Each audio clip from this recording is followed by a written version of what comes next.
Cristo vive a sua vida em nós? Ou, de outra maneira, como que nós o expressamos no nosso viver diário? Então vamos ler aqui Filipenses 1, verso 21. Porquanto para mim o viver é Cristo e o morrer é lucro. Então vamos ter uma palavra de oração. Maravilhoso Pai, graças te damos pela noite de descanso que o Senhor nos concedeu. Obrigado por esta manhã. Obrigado porque as tuas misericórdias já se renovaram sobre as nossas vidas nesta manhã. Meu Pai, que bom saber que elas não têm fim. Elas são a causa de nós não sermos consumidos. Oh Pai, muito obrigado. Como que aquele maná que caía todas as manhãs para alimentar o teu povo de Israel, os nossos irmãos do passado, hoje nós nos apropriamos dessa realidade que é o próprio Filho, teu amado Filho Jesus, o nosso Salvador, aquele que o Senhor concedeu a Ele todo o poder e autoridade, no céu e na terra. Ele é aquele que governa as nossas vidas. Nesta manhã, Pai, que teu Espírito Santo reflita em nós a imagem do Filho, para que nós possamos expressá-lo e manifestá-lo em nosso viver diário. Toma as nossas mentes, as nossas vidas em tuas mãos, nos dê sabedoria para ouvir a tua palavra, para falar a tua palavra e para compreender a tua palavra. Assopra sobre essa palavra, Pai, para que ela se torne cada dia mais viva em nós. É no nome de teu Filho que nós oramos. Amém. Irmãos, é tão gostoso nós falarmos de Cristo. É o assunto da igreja, é Cristo. Cristo é a primazia e tem que ter a primazia em nossas vidas, sempre o primeiro lugar. Então, o apóstolo Paulo, ele diz aqui algo tão importante. Para mim.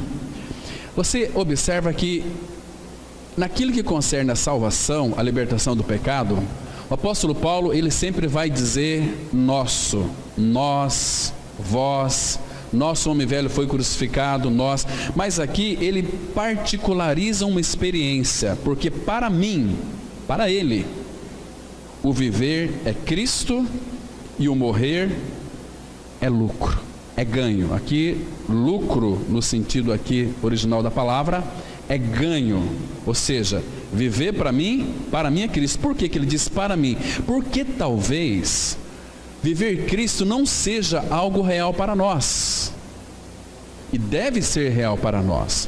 Nós possamos, da mesma maneira, se tivermos essa realidade, expressar: para mim, Cristo não é apenas a minha vida, Cristo é o meu viver.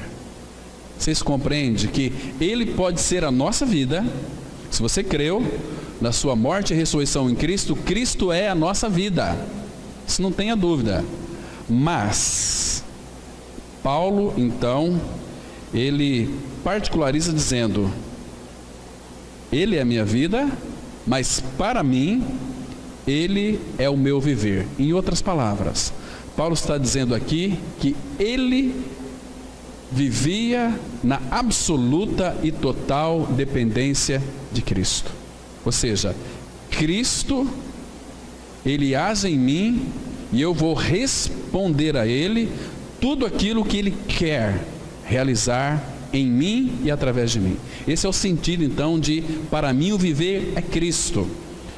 Em outras palavras também, Paulo está dizendo: eu não quero agradar a mim mesmo, não quero agradar a minha carne, eu quero agradar o meu Senhor. Por isso eu sou prisioneiro do meu Senhor, mas por amor a Ele, pela minha vontade conquistada por Ele, então eu não quero fazer nada que não seja a vontade de Cristo. De Cristo. Lembra uma vez que Paulo diz assim: ai de mim se eu não pregar o Evangelho.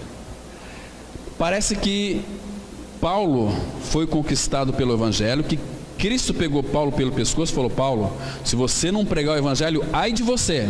Não é essa a ideia aqui. Paulo está dizendo: este Evangelho é tudo para mim, porque ele apresenta a pessoa do Filho e a obra do Filho. Olha, e ai de mim, se eu não pregar o Evangelho. Eu seria um traidor de Cristo. Não que Ele me obriga a isso, Ele pede para mim isto: ide por todo mundo e pregai o Evangelho. Então Paulo foi totalmente conquistado por este Evangelho. Este Evangelho o alcançou, o salvou, e Paulo descobriu que neste Evangelho, que é a própria pessoa de Cristo, Paulo fala assim, que a mim, o menor de todos os santos, me foi concedida esta graça de pregar aos gentios o Evangelho. Agora, não da salvação, mas o Evangelho das insondáveis riquezas de Cristo. Então, Paulo está querendo dizer para nós o seguinte, irmãos, que Cristo, Ele é uma fonte de riqueza insondável. As riquezas deste mundo, elas têm fim, mas em Cristo é uma riqueza inesgotável. Esse Cristo que é tão rico, Ele mora no interior de todo aquele que creu, que foi morto com Ele e ressuscitou com Ele. Maravilhoso isso, irmãos. Então esse é o sentido aqui. Para mim, o viver é Cristo. Paulo, ele respirava Cristo. Paulo, ele comia Cristo, este pão diário. Pão nosso de cada dia dai-nos hoje. Muitos pensam que é o pão cotidiano, mas é o pão diário, é Cristo. Porque os nossos alimentos físicos, Ele também iria suprir. Ele diz para nós nem pedir isto. Ele disse, em tudo dai graças. Vocês não fiquem preocupados aí com comida, bebida, com vestimenta. Se vocês são filhos do Pai, isso o Pai vai conceder a cada um de vocês. Não se preocupe com comer, beber e vestir. Mas quando ele fala para não nos inquietarmos com comida, bebida e vestimenta, não significa também para nós não sermos irresponsáveis, não trabalharmos. Aquele que não quiser trabalhar, que não coma. Mas vamos colocar uma situação aqui. Vamos imaginar a crise, uma crise terrível. Está para se levantar o anticristo, o governo mundial. Em breve vai se levantar. Então, irmãos, os cristãos não poderão mais comer, Aliás, não poderão mais comprar. Se forem comprar, tem que ter aquele chip na mão direita, ou aqui na fronte. Nós cristãos sabemos que não vamos permitir isso, submeter a isso. Mas será que nós vamos passar fome por causa disso? Irmãos, eu tenho convicção no meu coração que não. Por quê? Porque o Senhor disse na sua palavra, e você pode conferir depois, no Salmo 37, versículo 19, que a palavra fala assim, que nos dias do mal, povo de Deus, a sua igreja, nós não seríamos envergonhados, e nos dias de fome, se fartarão. Então, Ele disse, então eu tenho que crer, não apenas na palavra dEle, mas naquilo que Ele disse na sua palavra. Porque, irmãos, quando nós lemos as Escrituras, é a palavra de Deus, nós cremos na palavra. Isso é maravilhoso, crer na palavra. Mas, irmãos, vai chegar um tempo que Ele vai nos provar, para ver se de fato nós não apenas cremos na palavra, mas também cremos no Deus da palavra que disse. Vocês estão me compreendendo, irmãos? Porque nós temos facilidade em crer na Bíblia, mas e nele?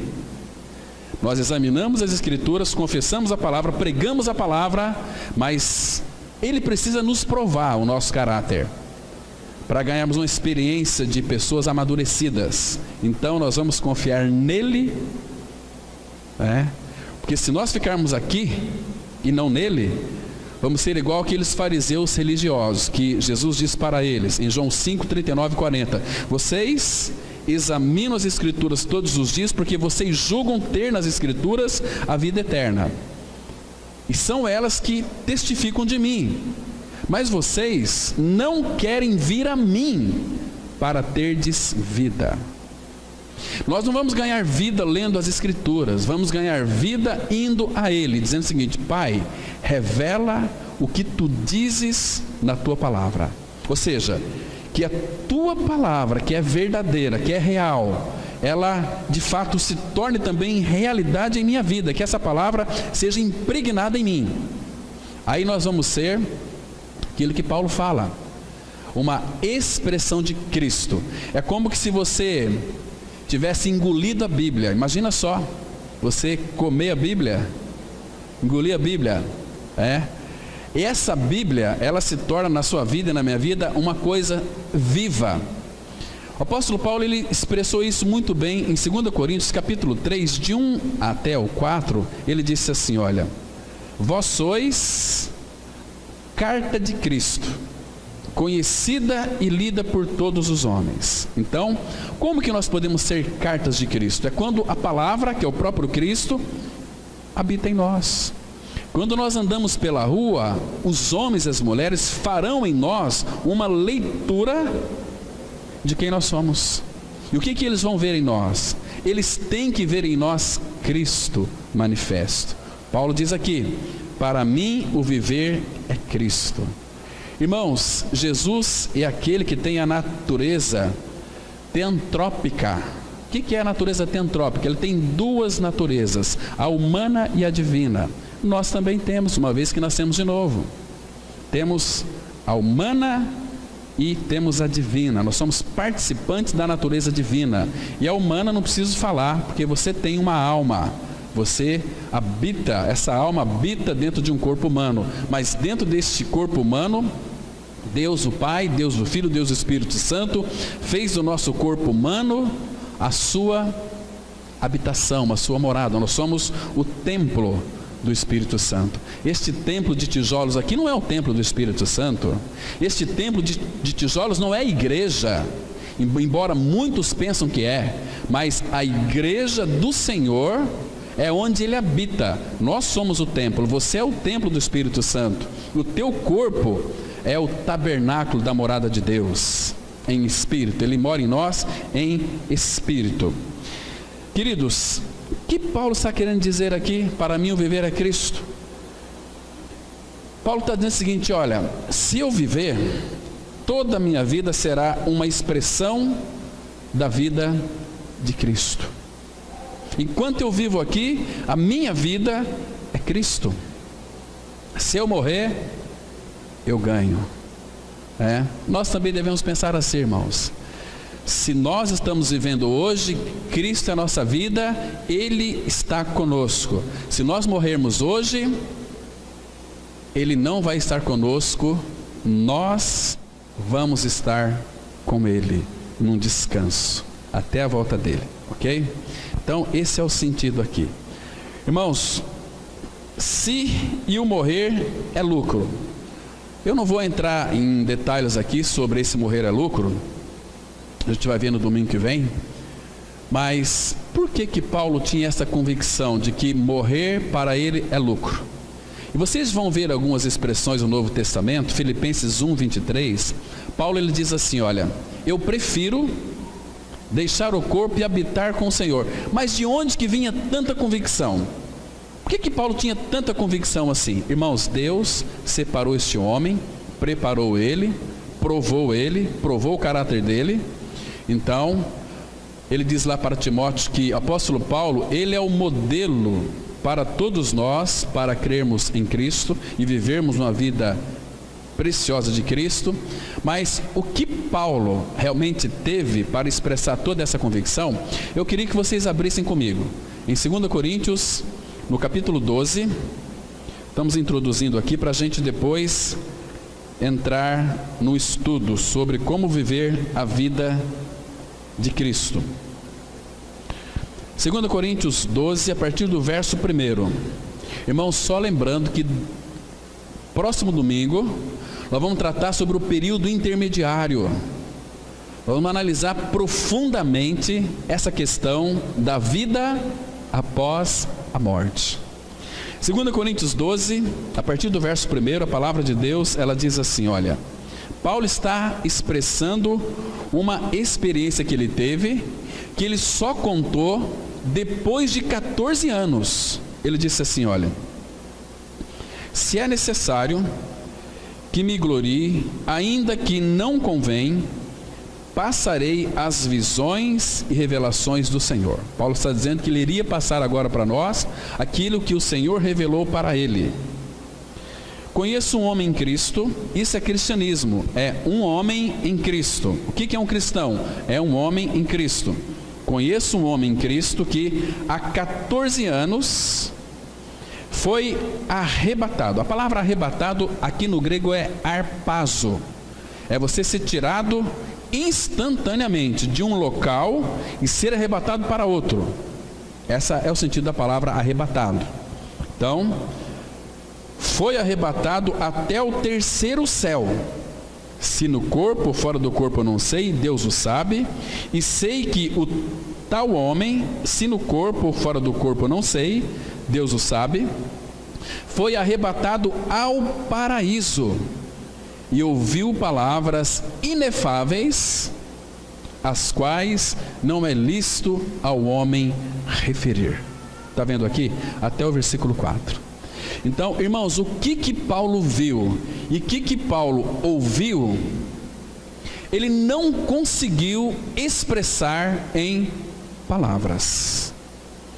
Irmãos, céu dos céus, quando nós adentrar os portões eternos, entrar os portões eternos, os novos nascidos, os filhos de Deus, irmãos, vocês não têm a noção do que nos espera.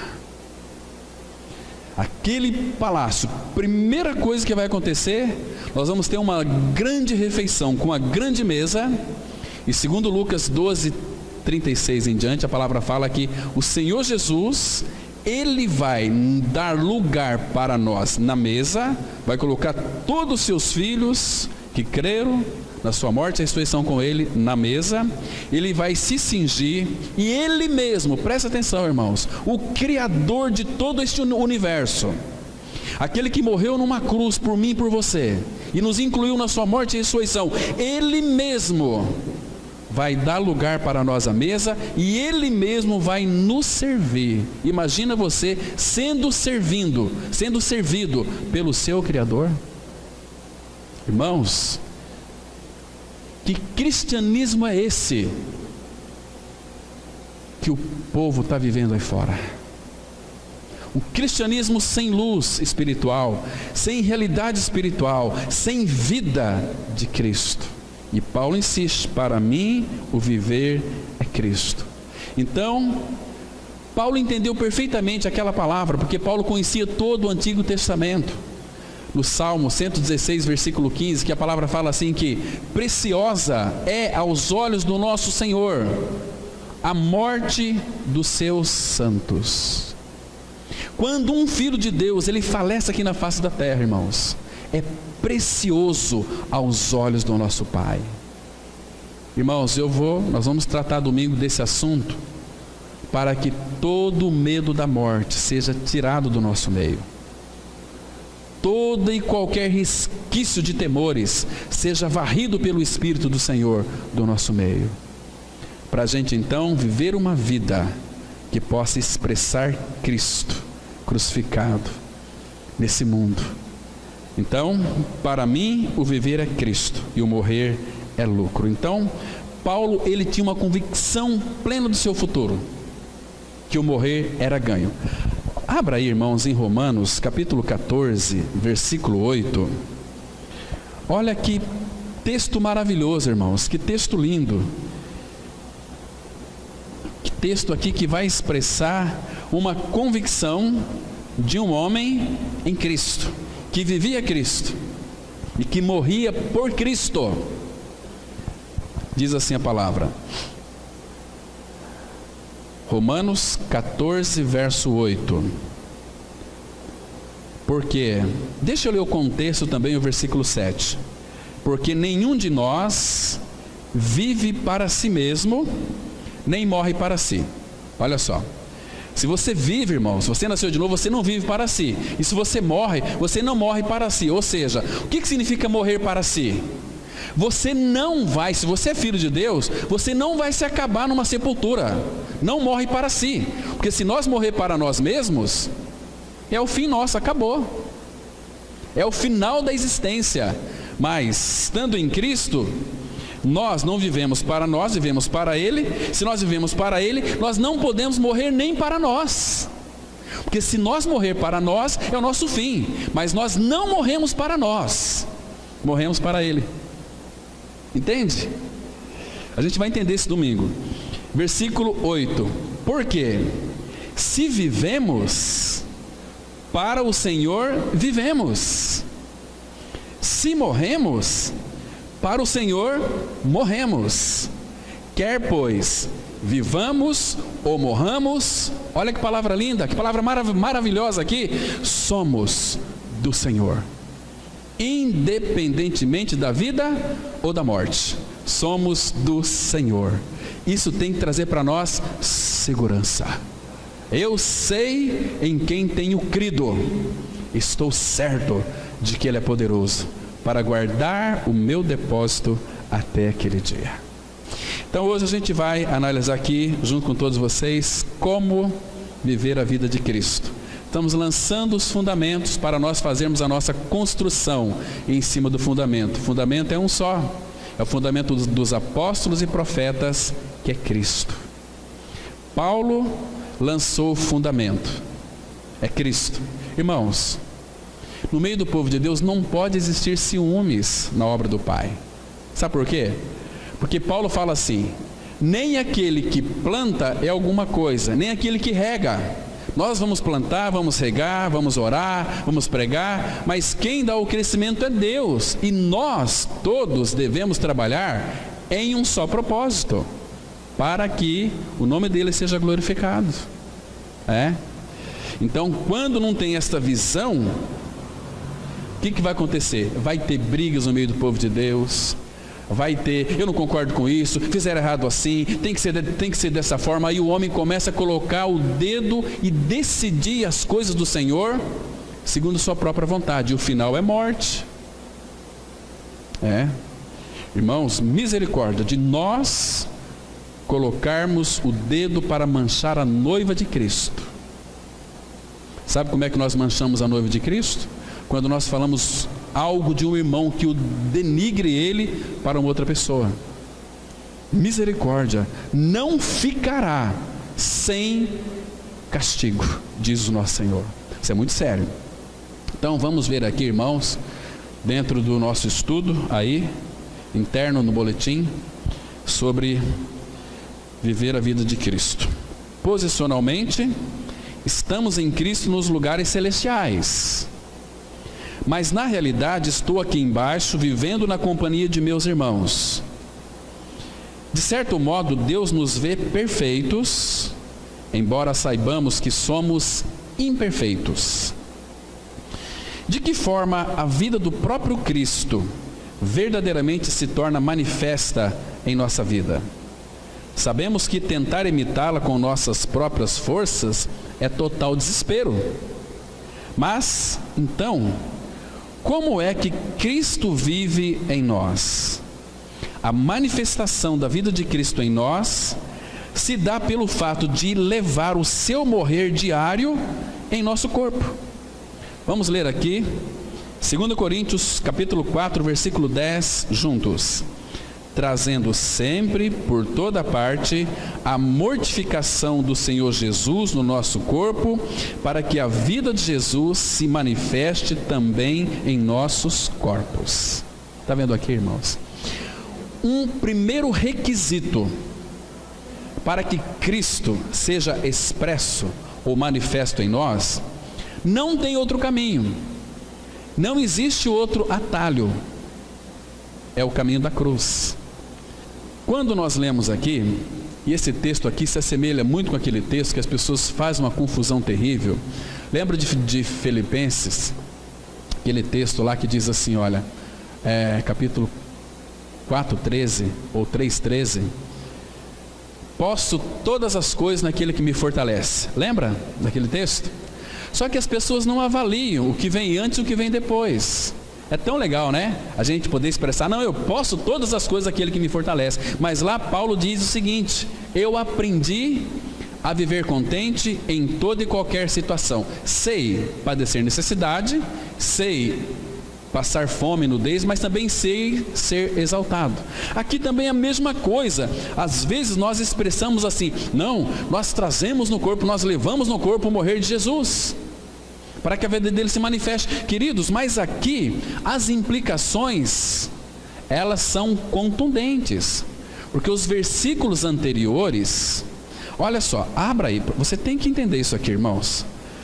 2 Coríntios capítulo 4, né, o contexto aqui, a partir do versículo 7, 2 Coríntios 4, a partir do verso 7, para você entender esse versículo aqui, porque aqui, irmãos, ele está expressando uma coisa fundamental, que é o caminho da cruz, né? O que significa trazer sempre por toda parte o morrer, a mortificação do Senhor Jesus em nosso corpo? Significa que eu morri com Cristo, ressuscitei com Cristo, e eu estou crucificado aqui, no púlpito, estou crucificado em casa, estou crucificado no meu trabalho, nos meus relacionamentos, eu estou crucificado, ou seja, eu estou levando a cruz, porque, irmãos, falar e confessar esse versículo sem saber as suas implicações é algo terrível. Quais são as implicações de levar o morrer de Cristo no corpo? Está aqui, olha aqui, a partir do versículo 8, 2 Coríntios 4, 8, que é o contexto. Ele diz assim, olha, 2 Coríntios 4, 8, em tudo somos atribulados. Você está entendendo o que significa trazer sempre por toda parte o morrer de Jesus? É que em tudo somos atribulados, porém não angustiados. Perplexos, essa palavra perplexo no grego significa algo sem saída, que não nos deixa opção, nós estamos perdidos, e agora? Que Paulo expressou aqui em 2 Coríntios 1,9, sobre nós está a sentença de morte, para que não confiamos na carne, em nós mesmos, mas no Deus que ressuscita os mortos. Então, em tudo perplexos, porém não desanimados. A perplexidade na nossa vida não pode nos desanimar. Se nos desanimar, significa que nós não temos a realidade espiritual da vida de Cristo. Versículo 9, perseguidos, porém não desamparados. Nós vamos ser perseguidos, mas não desamparados. Quem vai nos amparar aqui? O Senhor. Ele disse, eu nunca vou desamparar vocês, nunca vou deixar vocês, eu estou convosco todos os dias, e quem tocar em vocês, vai tocar na menina dos meus olhos. Não desamparados, essa é a ideia aqui, está vendo? Não desamparados, abatidos, porém não destruídos. Aí ele entra, levando sempre no corpo o morrer de Jesus, para que também a sua vida se manifeste em nosso corpo. Essa é a ideia aqui, irmãos, de expressar Cristo. Todas as tribulações, todas as perplexidades, mas Ele sempre vai estar conosco. Então, Cristo é a nossa vida. Então, como que Ele vai se expressar hoje? Vocês se lembram em Mateus 5, versículo 14, o que é que está escrito lá? Ele disse assim, a palavra começa dizendo, vós sois a luz do mundo. Irmãos, vamos ser sinceros, nós, em nós mesmos, nós não somos luz nenhuma. Ele disse lá em João 8, eu sou a luz do mundo. Então, quando cremos que estamos crucificados com Cristo, claro que nós morremos. Cristo é a nossa vida, Ele é a luz. Então, olha o que Ele atribui a mim e a você, que nós nem merecemos isso. Vós sois a luz do mundo. Agora, quando nós levamos no corpo Cristo, cotidianamente, o mundo vai ver as boas obras em nós e irão glorificar a Deus por nossa causa. Essa é a ideia maravilhosa aqui deste texto, né? Para que ele então se expresse, para que quando as pessoas te verem, vai dizer o seguinte, Está ali uma pessoa, ele não é crente, ele não é evangélico, ele é um santo. Você não precisa dizer que é um crucificado, você não precisa dizer que é um santo de Deus, você não precisa dizer que você é um filho de Deus, não precisa dizer, você sabe que é. O Espírito testifica com o nosso Espírito que somos filhos de Deus. 1 João 3,1 fala: vede que grande amor nos tem concedido o Pai, a ponto de sermos chamados filhos de Deus. Então as pessoas vão olhar para nós e vão ver Cristo. O teu esposo vai ver em você, esposa, Cristo. Você, esposo, vai ver no seu esposo Cristo. E quando você for para a rua, o modo do teu falar, as tuas atitudes, as tuas ações vão fazer com que o povo olhe para você e fale: não, ali está indo uma filha ou um filho de Deus. Deixa eu citar para vocês um exemplo. Tem muitos exemplos, mas um exemplo. Abra a sua Bíblia em 2 Reis, capítulo 4. 2 Reis, capítulo 4, versículo 8 e 9. Certo dia passou Eliseu por Sunem, onde se achava uma mulher rica, a qual o constrangeu a comer pão. Daí, todas as vezes que passava por lá, entrava para comer. Ela disse a seu marido: vejo que este que passa sempre por nós é santo homem de Deus. Está vendo? Eliseu não precisou aqui de falar que ele era um homem santo de Deus.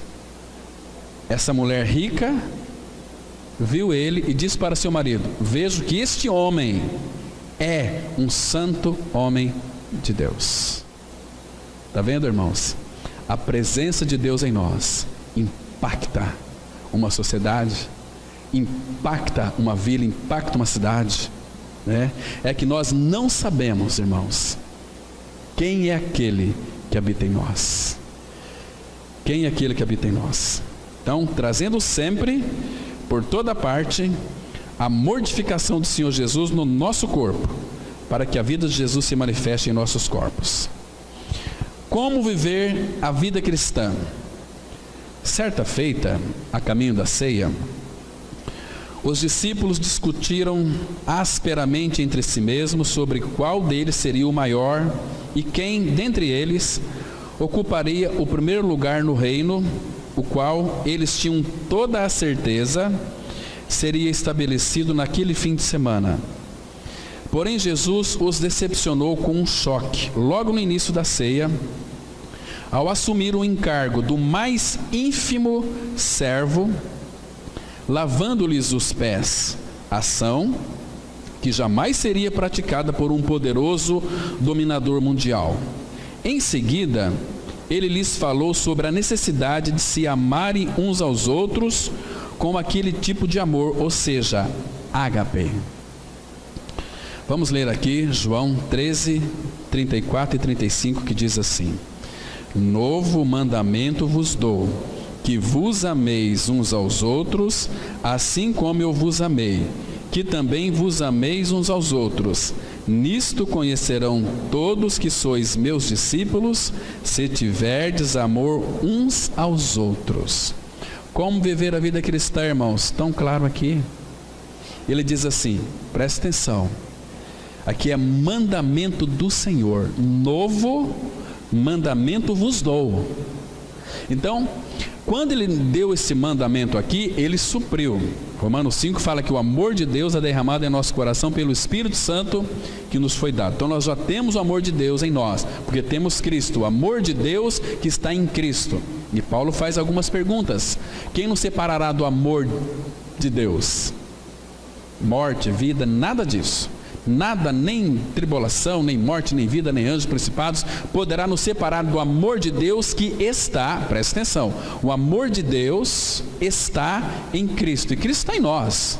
Então, novo mandamento vos dou, que vos ameis, imperativo, vos ameis uns aos outros, assim como eu vos amei. Irmãos, como é que foi que Cristo nos amou? A resposta está em João 3,1, que diz assim: tendo amado os seus que estavam no mundo, Ele amou até o fim, ou seja, amou integralmente, amou-os totalmente. Para nós não é diferente. Se estamos aqui, temos que amar os nossos irmãos integralmente até o fim. Sabe quando a gente não ama os nossos irmãos? É quando nós vemos defeitos em nossos irmãos. Isso significa que nós não amamos os irmãos. Nós estamos desobedecendo ao Senhor. O Senhor, irmãos, tem tanto prazer na obediência. Então, por que quando nós vemos defeitos dos nossos irmãos, pode ser aquele irmão chato, aquele irmão implicante, aquele irmão rabugento, aquele irmão ou irmãozinho difícil, temos que amar ele. Porque se o amor de Deus está em nós e vivemos em comunhão com o Pai, o amor dele flui para o nosso coração, que flui para o coração daquele irmão. Porque a palavra fala em 1 Pedro 4, que o amor, ele cobre multidão de pecados. Ou seja, o amor não consegue enxergar erros. Eu preciso aceitar meu irmãozinho do jeito que ele é. Cabeça dura, cabeça de minhoca, esquisito, parece que é meio besta, mas preciso de amá-lo, porque eu fui amado, Agora, uma coisa que é verdade: tudo aquilo que você sente com respeito ao seu irmão é verdade na sua vida. Se você acha que aquele irmão lá, ele é um paurador, você é um paurador também. Se você acha que seu irmão é chato, você é chato também, porque eu e você fomos feitos da mesma matéria-prima, entende? Aquele irmão é fofoqueiro, você é fofoqueiro, não é assim? Porque nós sempre emprestamos nossos ouvidos para ouvir fofoca.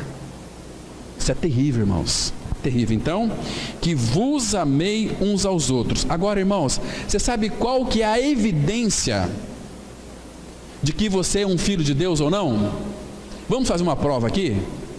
Abra lá em 1 João 3,14. 1 João 3, versículo 14. A palavra, irmãos, ela não deixa dúvida, ela é muito clara naquilo que concerne a nossa vida com o nosso Senhor. 1 João 3,14. Então aqui você tem que fazer uma avaliação na sua vida. Por favor, irmão, avalia diante do Senhor se você de fato é um filho de Deus ou você é um evangélico. Diz assim a palavra, 1 João 3,14. Olha o que a palavra fala. Essa aqui é uma evidência de um autêntico filho de Deus. Diz assim, 1 João 3,14. Nós sabemos que já passamos da morte para a vida. Por quê? Porque amamos os irmãos. Aquele que não ama o seu irmão permanece na morte. Agora uma pergunta aqui: nós amamos uns aos outros? Irmãos, vamos ser sinceros, irmãos, estamos distantes dessa realidade. Nós parecemos aquele bicho chamado ouriço. A gente chega um perto do outro e já se espeta, Precisamos, irmãos, essa é uma necessidade recorrente do Senhor para a igreja, buscar aos pés de Cristo a manifestação do seu amor, porque senão nós não seremos conhecidos como seus discípulos. Por quê? Porque não temos amor uns para com os outros. Abra capítulo 4 aqui, olha o versículo 7, 1 João 4, 7, aí pertinho. Olha o que a Bíblia diz. Diz assim, olha: amados, você é amado. Amados, amemo-nos uns aos outros, porque o amor procede de Deus, e todo aquele que ama é nascido de Deus e conhece a Deus. Quem não ama não é nascido de Deus e não conhece a Deus. Foi salvo psicologicamente. Teve uma salvação de meia sola, não a salvação plena e completa, porque não há a manifestação de Cristo. Amando. Olha o versículo 11 agora, desse mesmo capítulo. Amados, você é amado, se Deus de tal maneira nos amou, devemos, é dever meu e seu, devemos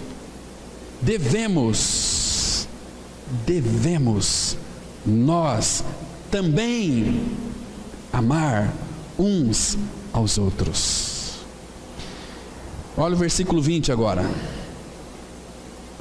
Se alguém disser, amo a Deus, e odiar o seu irmão, é mentiroso. Pois aquele que não ama seu irmão a quem vê, não pode amar a Deus a quem não vê. Você me entendeu aqui, irmãos? Como viver a vida de Cristo? Viver uma vida de amor. Cristo nos amou e nos provou, e nos deu a habilidade, a capacidade para amarmos, colocando em nós o seu amor ágape, o amor altruísta, o amor que não se acaba. Você ama o seu irmão? Irmãos, precisamos pedir ao Pai misericórdia, para que Ele então venha manifestar o seu amor. Vamos avançar um pouquinho mais. De que modo estes discípulos sedentos de poder, que se engalfinham pela conquista do primeiro lugar, ciumentos das posições que ocupam no grupo dos discípulos, viriam a tomar parte num reino em que todos haveriam de servir e amar uns aos outros, exatamente como Jesus o fizera? Irmãos, nós somos chamados para participar de um reino que, se não amar uns aos outros, não tem nenhuma realidade espiritual. O mestre lhes aumentou a confusão ao dizer-lhes em João 14:20. Olha o que Jesus diz para eles agora. João 14:20 diz assim: naquele dia vós conhecereis que eu estou em meu Pai, e vós em mim, e eu em vós. Mas que estranho, Jesus pede para nos amar uns aos outros, mas agora ele fala que naquele dia. Mas que dia que é esse? Para os discípulos, convenhamos, era difícil para eles crerem nisso, mas depois eles creram. Vós conhecereis que eu estou em meu Pai, vós em mim, e eu em vós. Jesus estava dizendo para os discípulos: naquele dia vocês vão amar com meu amor, porque eu que estou aqui diante de vocês, vou vir em espírito e morar dentro de vocês. Eu vou amar os meus irmãos com o meu amor que nos foi dado. O problema é que nós temos uma alma muito complexa, egoísta, que precisa ser salva, precisa ser tratada pela cruz. Por isso que Deus manda sofrimento para nós, manda uma série de doenças para quebrar a nossa vontade, para quebrar a nossa alma. A alma é vontade, a alma é emoção, a alma é sentimento, a alma é pensamento, a alma é você. Você não tem uma alma, você é uma alma. Então, ele tem que, quando a nossa alma for quebrada pela cruz, aí o Espírito Santo de Deus vai fluir o seu amor em nós. Mas nós temos que buscar isso, irmãos. A gente vai sim buscar diante do Senhor: ai, Senhor, abençoa minha família, abençoa não sei quem, abençoa meu trabalho, abençoa. Gente, é muito mais do que isso. Deve orar por essas coisas sim, abençoa minha casa, abençoa. Mas, irmãos, vamos ver o que é essencial, o que é mais maravilhoso. Quem tem Cristo habitando dentro dele, o seu semblante reflete o brilho do Espírito Santo. É maravilhoso, irmãos. Então, como é que Cristo vai viver a sua vida em nós? Lembra que Jesus, por exemplo, tem texto em João 10:38, que Jesus disse assim: olha, quem faz as obras é meu Pai. Eu estou aqui a trabalho do meu Pai, mas meu Pai trabalha através de mim. Então Deus podia fazer através do Filho. Queridos, abra lá em João capítulo 14, versículo 10 até o 12. Deixa eu mostrar um princípio para os irmãos aqui que é fundamental naquilo que concerne a nossa vida com o Senhor. Evangelho de João 14, vamos ler a partir do verso 10. A palavra, ela diz exatamente assim: olha o que Jesus está dizendo aqui. Não crês, está falando com seus discípulos agora, não crês que eu estou no Pai e que o Pai está em mim? Está vendo por que as coisas aconteciam? Porque os milagres aconteciam, porque Jesus curava, Ele falava, e a palavra que ele falava era verdade na boca dele? Porque ele estava no Pai e o Pai estava nele, ele e o Pai era um. E eu e Cristo, nós e Cristo temos que ser um. Nós somos um em Cristo, é a mesma coisa, irmãos, né? As palavras que eu vos digo, não as digo por mim mesmo, mas o Pai que permanece em mim faz as suas obras. Ele diz no 11: crede-me que estou no Pai, e o Pai em mim. Crede ao menos por causa das mesmas obras. Em verdade, verdade vos digo, que aquele que crê em mim, a palavra crer no grego significa estar unido a Cristo. Aquele que está unido a mim, aquele que crê em mim, presta atenção, aquele que crê em mim fará também as obras que eu faço, e outras maiores fará, porque eu vou para junto do Pai. Entende? Então, irmãos, o Pai quer fazer obras maiores através de nós. Mas, irmãos, nós temos deixado Cristo viver a sua vida em nós.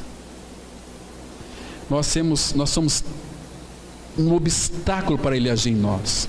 Nós temos tantos compromissos que não tem nada a ver com o Senhor. São as nossas responsabilidades, sim, mas tudo isso nos cansa.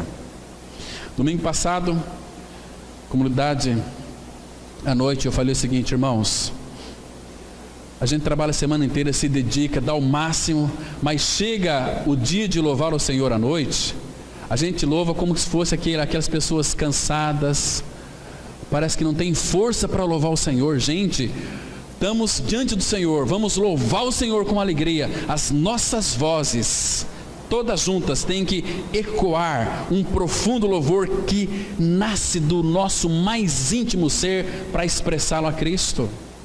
Tem pessoas que cantam louvando a Deus com sono. Ah, Senhor da glória, já estou... meu Deus do céu, Gente, não estão aptos para entrar na glória, porque lá vamos louvar o Senhor de dia e de noite, e pelos séculos dos séculos. Ah, como nosso louvor tem que ser um louvor contundente, alegre, profundo. Mas vamos avançar aqui. Contudo, agora Jesus falava em conceitos que os confundiam. Como poderia essa pessoa que se sentava à frente deles vir a ficar dentro deles?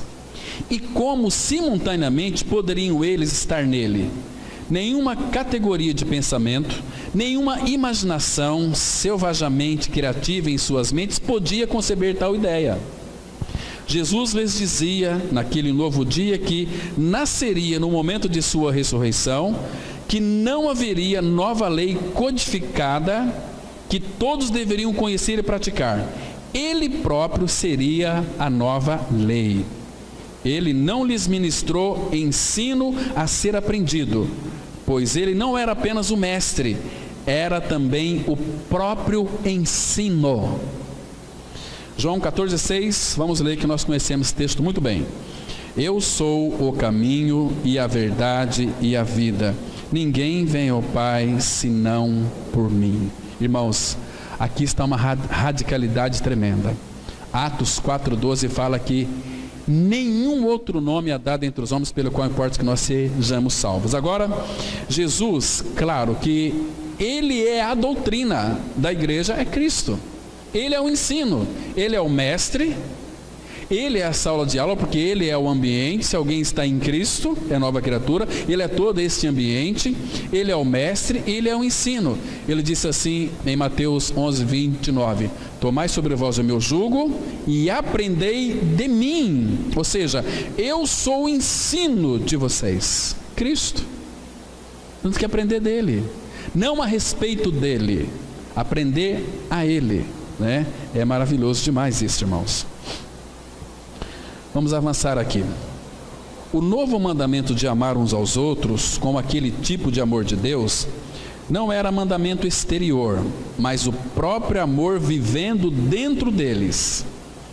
Ele estaria vivendo na fonte do ser de cada discípulo, no íntimo de seus corações, e suas vidas seria, aliás, a expressão de Cristo. Irmãos, nós, em nós mesmos, Não temos a possibilidade de produzirmos isso, mas Deus nos colocou em Cristo, que, estando nele, então podemos produzir o fruto requerido. Lembre-se que Jesus é a nossa videira. João 15,4, a palavra fala assim: como não pode o ramo produzir fruto de si mesmo, se não permanecer na videira, assim nem vós o podeis dar, se não permanecerdes em mim. Está vendo? Permaneça nele. Então, a vida celestial em nós, ela requer frutos. Ela pede fruto de nós. Primeiro começa com fruto digno de arrependimento. Fruto digno de alguém que de fato nasceu de novo, né? Então, ele pede, mas ele nos habilita a produzir esse fruto. De que maneira? Nos colocando em Cristo. Ele é a videira verdadeira. Estamos ligados a Cristo. Claro que ele vai produzir fruto. Essa videira aqui não falha. Ele é a videira verdadeira. Nós os ramos. Todo ramo que estando em mim não produzir fruto, ele o corta, porque é impossível alguém estar em Cristo e não produzir frutos, expressar o fruto dele. O fruto é dele, o fruto nosso procede dele. Oséias 14:8 fala: de mim, diz o Senhor, procede o teu fruto. Entende? Isso é maravilhoso demais. Então, irmãos, quando o amor esfria, as pessoas, elas não enxergam os erros que estão cometendo e a vida que estão levando, porque tudo que elas fazem, elas acham que é normal, mas Deus não vê isso como uma coisa normal, é totalmente errado. Então vamos avançar um pouquinho aqui mais. A nova criatura é o ramo da videira. É interessante que Jesus tenha escolhido dentre todos os vegetais a videira. A madeira da videira é totalmente inútil. Para nada serve senão para sustentar uvas. Não se pode fazer móveis de videira. Ela não presta para esculturas. Jesus estava dizendo que temos função primordial: manifestar sua vida ao mundo. Só quando estamos vivendo a vida de Cristo é que vivemos verdadeiramente a própria vida. Essa é a razão porque nós fomos criados. Lemos aqui em Isaías 43, versículo 7, a palavra diz assim: a todos os que são chamados pelo meu nome, e os que criei para a minha glória, e que formei e fiz. Primeiro, veja aqui, segundo esse texto, para que eu e você nós fomos criados, chamados, não apenas criados, porque fala aqui, a todos, esse todos aqui, entendam bem, não é toda a humanidade, a todos os que são chamados. Muitos são chamados, mas poucos escolhidos. Chamado pelo meu nome, e os que criei para a minha glória. Irmão, eu e você fomos criados para a glória de Deus. Para a glória de Deus. Agora, Jesus, ele disse o seguinte, que, veja, irmãos, um texto que me enche o coração de alegria. Lembra daquela oração sacerdotal de Cristo? Abra sua Bíblia, por favor. Em João, capítulo 17, versículo 22 e 23. João 17, 22 e 23. Temos uma linda declaração. Diz assim o nosso Senhor. Olha que coisa interessante, irmãos. 22 e 23. Jesus, naquela linda oração ao Pai, ele assim se expressou: eu lhes tenho transmitido, olha aqui, que palavrinha, a glória que me tens dado, para que sejam um, como nós o somos. Ele, o Pai, é um. Ele quer que nós sejamos um nele. A mesma forma de pensar, mesma forma de agir. Mas como que isso é possível? O versículo 23 explica. Como que começa o versículo 23? Aprecia essa palavrinha aí. Olha só. Eu neles. Eu neles. Que lindo, irmão. Cristo em nós se torna tudo possível. Eu neles.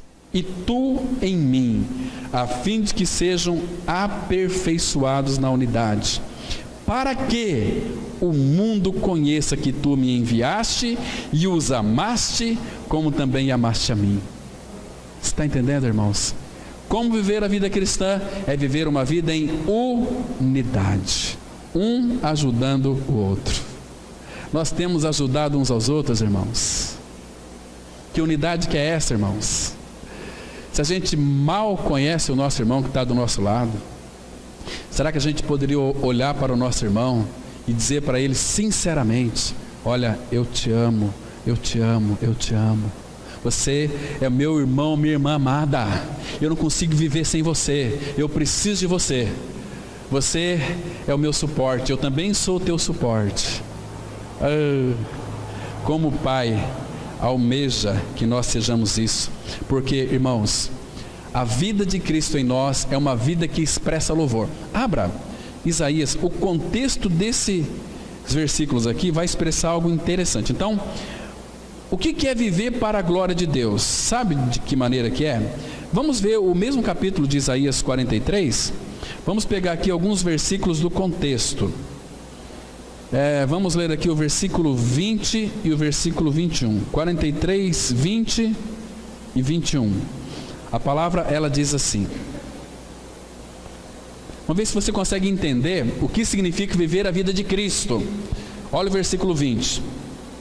Os animais do campo me glorificarão, os chacais e os filhotes de avestruzes, porque porei águas no deserto e rios no ermo.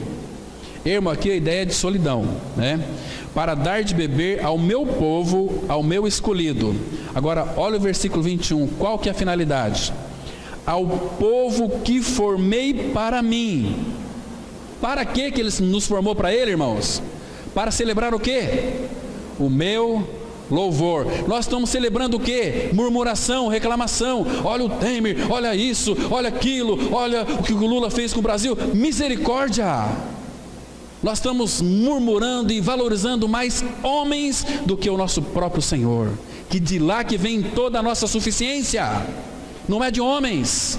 Ora por esses homens, mas a gente murmura, reclama, nós levantamos bandeiras de homens e não do Senhor. Nós devíamos ter vergonha do nosso cristianismo ser tão medíocre. Misericórdia.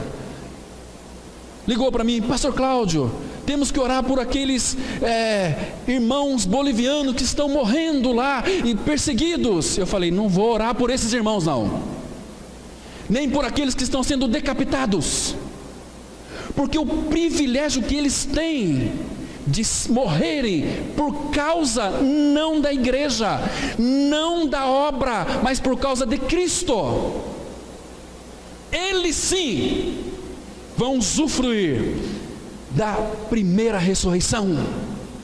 A segunda morte não tem poder sobre eles. Que privilégio para aqueles irmãos morrer por causa de Cristo. E nós aqui com um jeitinho de querer ser um bom cristão, temos que orar por eles. Não ora por eles. Senhor, muito obrigado pela vida deles, porque se eles vão morrer, é porque o Senhor os capacitou a morrer por Ti, porque nós somos uns covardes. Nós não vivemos a vida de Cristo de louvor, mas vivemos uma vida de murmuração, de reclamação. Nós somos birrentos. A cruz tem que operar em nós, para sermos cristãos de verdade. Meus irmãos, que cristianismo é esse que estamos vivendo? Vamos pregar essa semana na casa de um irmão, quinta-feira, quase que não deu para fazer o estudo. 2, 3 casas para frente, estava lá um culto, uma gritaria dos infernos. Os vizinhos estavam, esses crentes doido, louco, mas é mesmo, irmãos, não é no barulho. Espiritualidade não está em levantar a nossa voz e gritar, não, está no silêncio. Se não fizer silêncio, você não vai ouvir a voz de Cristo, a voz do Espírito sussurrando, revelando. Há um barulho que tem que ser exteriorizado, externizado. Não, aquele que crê não se apressa, não foge. Aquele que crê descansa no Senhor tem prazer em ouvir a voz dele. Jesus disse: as minhas ovelhas ouvem a minha voz, e eu as conheço. Entende, irmãos? Vamos caminhar aqui um pouquinho. É viver uma vida de louvor. Agora é importante que entendamos que crescer como filho de Deus em Cristo não significa que aos poucos nós nos tornaremos tão parecidos com Cristo que, em certo dia, produziremos frutos por nós mesmos e Jesus sentirá orgulho de nós. Não é isso. O Pai quer que nós sejamos parecidos com Cristo na sua total expressividade de amor, de alegria, de paz, de bondade, de benignidade, de atos, de atitudes. Não, é que agora eu aprendi tudo, agora eu vou fazer a obra porque agora eu posso, eu sei, eu conheço tudo. Não é essa a ideia, não. Separados da seiva vital que flui dentro de nós, seremos sempre ramos inúteis, desamparados. É uma questão de permanência em Cristo. João 15,6, a Bíblia diz assim: se alguém não permanecer em mim, será lançado fora, à semelhança do ramo, e secará, e o apanham e lançam num fogo e o queimam. Então, irmãos, aqui é um perigo muito grande. Eu não vou ter tempo para explicar todo esse versículo, mas vou dizer aqui em rápidas palavras: cuidado com o retrocesso. Ninguém que é cristão pode retroceder na vida cristã. Ou você avança. Se você não está avançando em Cristo, você está retrocedendo em Cristo. E retrocesso, irmãos, é algo perigo. Pedro, ele fala muito duro em 3 versículos. 2 Pedro, vamos abrir lá. 2 Pedro, capítulo 2, versículo 20 em diante. 20 até 22. Portanto, se depois de terem escapado das contaminações do mundo, mediante o conhecimento do Senhor e Salvador Jesus Cristo, se deixam enredar de novo e são vencidos, tornou-se o seu último estado pior que o primeiro. Você entendeu esse versículo aqui?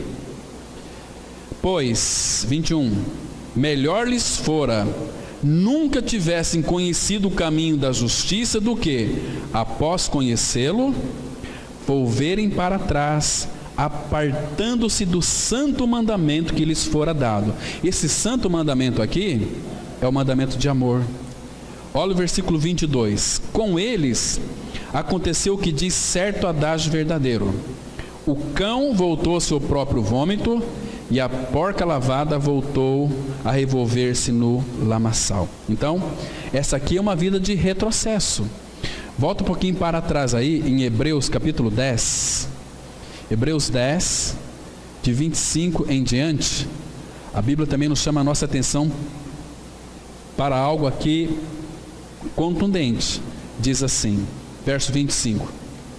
10, 25 de Hebreus: não deixemos de congregar-nos, como é costume de alguns, antes façamos admoestações, e tanto mais quanto vedes que o dia se aproxima. Então não perca tempo com coisas, é tempo de estarmos juntos, congregados. Por quê? Olha o versículo 26.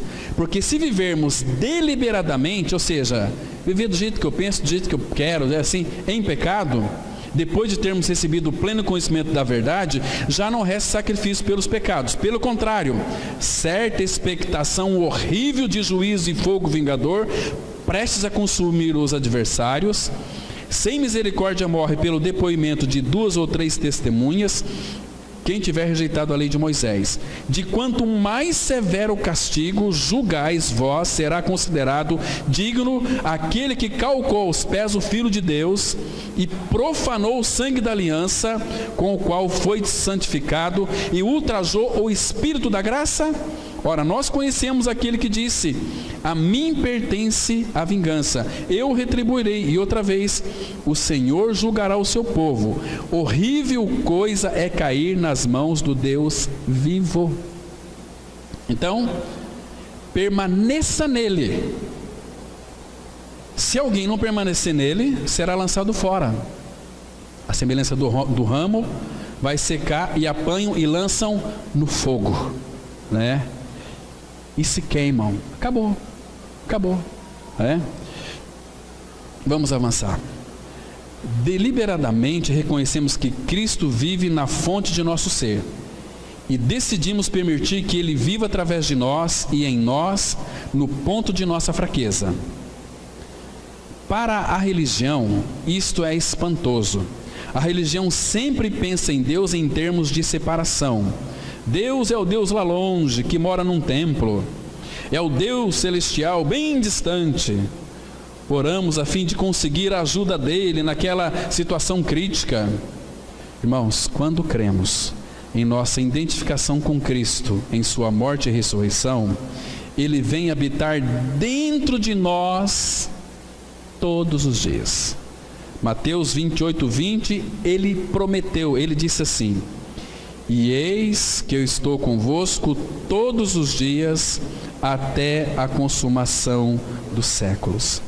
Irmão, Josué 21:45, a palavra fala que nenhuma das promessas que ele fez deixou de ser cumprida.